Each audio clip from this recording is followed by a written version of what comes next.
Le Libéria était pire. C'est une dame qui est venue pour redresser le Libéria.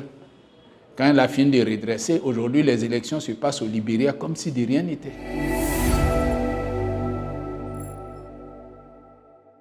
Madame Henriette Lagou, que j'ai rencontrée depuis 2016 à travers un de ses départementaux qui était dans ma région.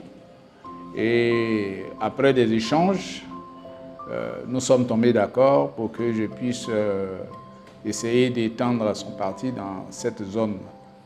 Et aujourd'hui, avec tout ce qu'il m'a dit, et lorsque je regarde la présidente, lorsque je l'ai côtoyée, je sens que c'est une femme qui est très persévérante.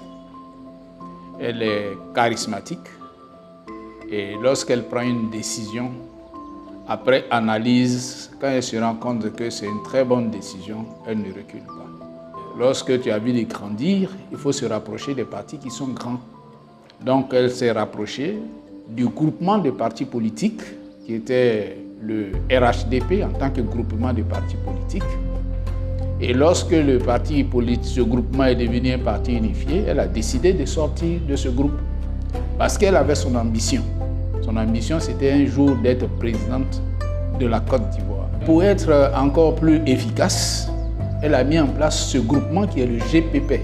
Donc il y a d'autres partis politiques qui ont vu qu'effectivement elle était très ambitieuse et qui ont vu en elle les potentialités pour pouvoir atteindre l'objectif, ont décidé de venir travailler avec elle. Donc, la plateforme a été créée avec 4 partis politiques. Aujourd'hui, nous sommes à 10 partis politiques et je pense que c'est l'un des meilleurs chevaux, pour ne pas dire le meilleur cheval, pour aller à ces élections-là. Le Libéria était pire.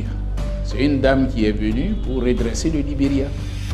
Quand elle a fini de redresser, aujourd'hui, les élections se passent au Libéria comme si de rien n'était. Donc, quand on la regarde aussi en train de venir, on se dit, ah, il faut qu'on mette l'accent sur cette dame. Il faut qu'on l'aide à atteindre l'objectif pour que la Côte d'Ivoire soit une terre saine et paisible.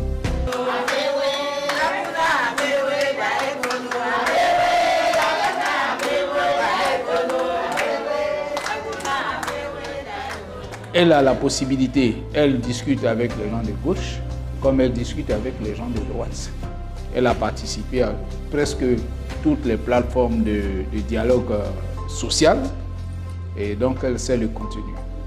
Et donc voilà un peu pourquoi je demande à toute la population de mettre l'accent sur son travail et de mettre l'accent sur elle pour qu'au soir du 25 octobre 2025, on puisse la proclamer présidente de la Côte d'Ivoire.